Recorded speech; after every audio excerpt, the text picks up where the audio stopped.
नमस्कार, प्रणाम। आप सभी का स्वागत है अधिवक्ता महोदय में। मैं हूं इंद्रदमन तिवारी और आप देख रहे हैं अधिवक्ता महोदय।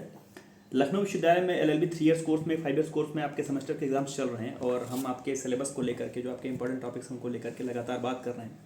आपके लिए जो इंपॉर्टेंट टॉपिक्स हैं उनको लेकर के आज के अपने इस वीडियो में हम बात करने वाले हैं एलएलबी ऑनर्स कोर्स में 3rd ईयर में जो 6th सेमेस्टर में आपका अगला पेपर है सीआरपीसी का। और जो सीआरपीसी के आपके लिए इंपॉर्टेंट टॉपिक्स होने वाले हैं उनको लेकर के हम आज बात करेंगे। जो आपका पूरा का पूरा सिलेबस है 6th सेमेस्टर का, वो सेक्शन 211 चार्ज से शुरू होता है और चार्ज से ही आपके लिए पहला बड़ा सवाल बनता है। चार्ज का मतलब क्या होता है, आरोप का मतलब क्या होता है, meaning of the term charge, इसके कंटेंट क्या होते हैं, चार्ज में क्या क्या शामिल होता है, क्या चार्ज में अपराध का नाम लिखना जरूरी है, और अगर कुछ ऐसा अपराध हुआ है जिसके विषय में अभी तक स्थिति स्पष्ट नहीं है तो उस स्थिति में चार्ज में क्या लिखा जाएगा। चार्ज में स्थान का नाम, घटना स्थल का नाम लिखना जरूरी है, समय लिखना जरूरी है।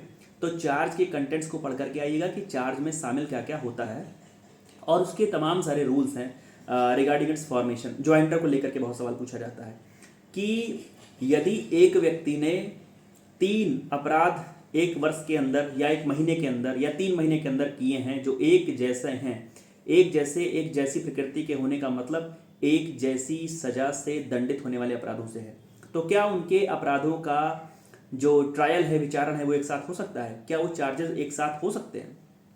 तो चार्ज में आपको उसका कंटेंट देखना है। अल्टरेशन भी पढ़ करके आइए कि चार्ज में कब अल्टरेशन किया जा सकता है। मान लीजिए जजमेंट अभी आने में समय है तो क्या चार्ज में अल्टरेशन हो सकता है? जजमेंट आ गया तो क्या अल्टरेशन होना संभाव्य है? इस प्रकार के सवाल आपको पूछे जाते हैं।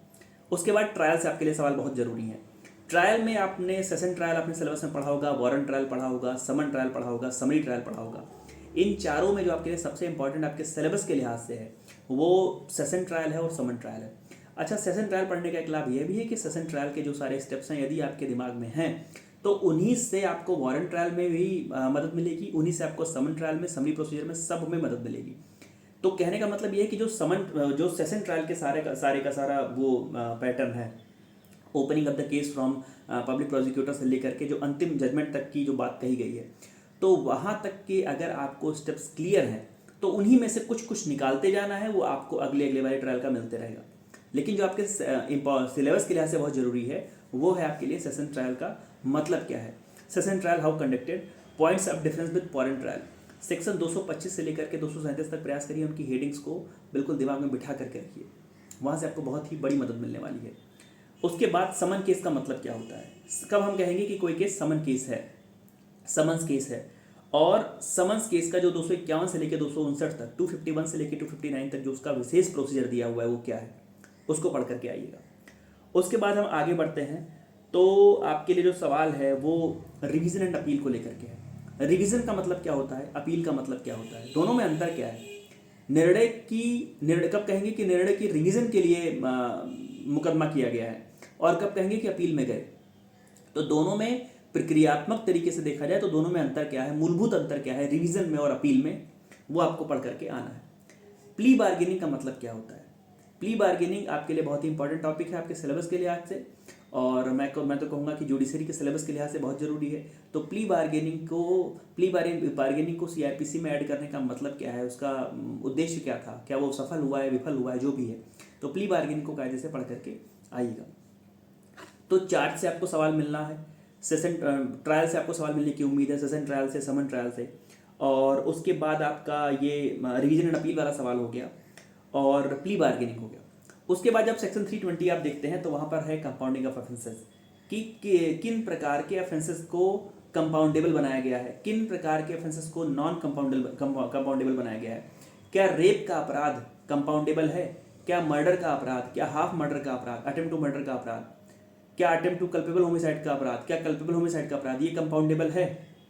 अगर नहीं है तो क्यों, कंपाउंडेबल ऑफेंसेस का नॉन कंपाउंडेबल ऑफेंसेस से कैसे अंतर किया जाएगा, और कंपाउंडिंग ऑफ ऑफेंसेस का मतलब क्या होता है, 320 कायदे से पढ़ करके आइएगा।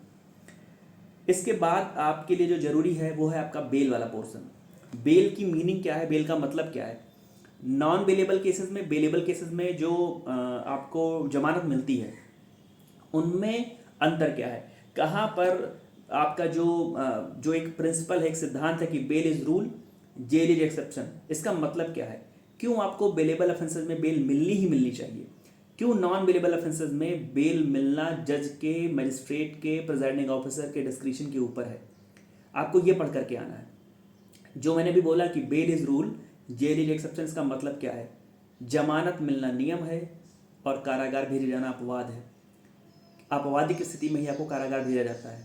तो जेल में रखने का और बेल देने का, दोनों का जो मूलभूत उद्देश्य है वो क्या है, वो जानते रहिए।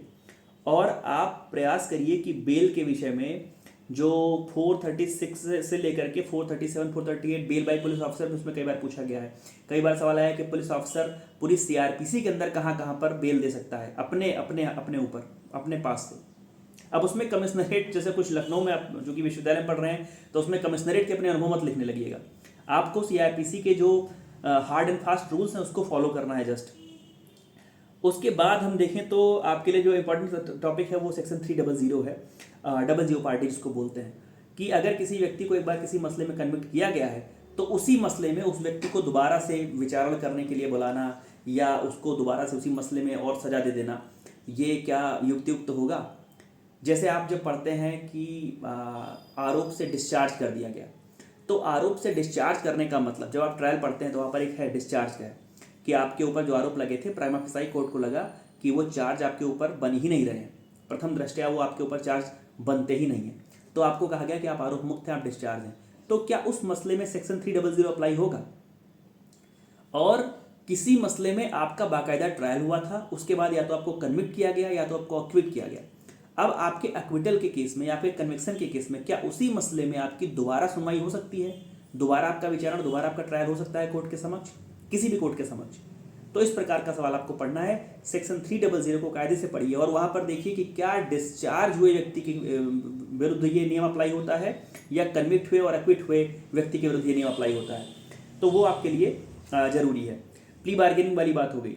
Tender of pardon to accomplice, पहले तो जानिए अकॉम्प्लिस का मतलब क्या है। इंडियन एविडेंस एक्ट में भी आपने ये सब पढ़ा होगा, अकॉम्प्लिस सह अपराधी का मतलब क्या है, और सह अपराधी को पार्डन की जो व्यवस्था की गई है सीआरपीसी में, किस स्थिति में की गई है, किस स्थिति में सह अपराधी को पार्डन की व्यवस्था मिली हुई है, उसको क्षमा मिल सकती है। इस प्रकार के सवाल आपके लिए बहुत जरूरी है। तो अगर दोबारा से मैं देखूं तो चार्ज से आपके लिए सवाल बहुत जरूरी है, सेशन ट्रायल, समन ट्रायल से सवाल आपके लिए बहुत जरूरी है, tender of pardon to accomplice वाला सवाल हो गया, डबल जीओ पार्टी का सवाल हो गया, कंपाउंडिंग ऑफ ऑफेंसेस का सवाल हो गया, रिवीजन एंड अपील का सवाल हो गया, प्ली बार्गेनिंग का सवाल हो गया। और उसमें आपके लिए हाई कोर्ट की जो इनहेरेंट पावर्स हैं उनको पढ़िए, 482 को पढ़िए कि हाई कोर्ट के पास इनहेरेंट पावर का मतलब क्या है, उच्च न्यायालय के पास अंतर्निहित शक्तियों का मतलब क्या है, उससे आशय क्या है, और उन शक्तियों का प्रयोग करते हुए उच्च न्यायालय क्या कर सकता है। बहुत सारी चीज़ें सीआरपीसी में लिखी गई। मान लीजिए कोई ऐसी बात लिखी गई, कोई ऐसी प्रक्रियात्मक कमी रह गई, कोई ऐसी बात रह गई जिसके लिए अब सीआरपीसी में एक संशोधन जरूरी हो जाए, तो क्या उस स्थिति में जो हाई कोर्ट है वो, उसके पास इनहेरेंट पावर है कि वो उस काम को युक्तियुक्त तरीके से गुड फेथ में कर सके? क्या एडजुडिकेशन के लिए वो अपनी उस युक्तियुक्त शक्ति का प्रयोग करते हुए, उस इनहेरेंट पावर का प्रयोग करते हुए उस काम को कर सकती है जिसके विषय में स्पष्ट रूप से सीआरपीसी में नहीं लिखा हुआ है कि हाई कोर्ट करेगा? इस प्रकार के सवाल। और एक सवाल आप इंक्वायरी जो ट्रायल के जो जनरल प्रोविजंस हैं उनको देख लीजिएगा।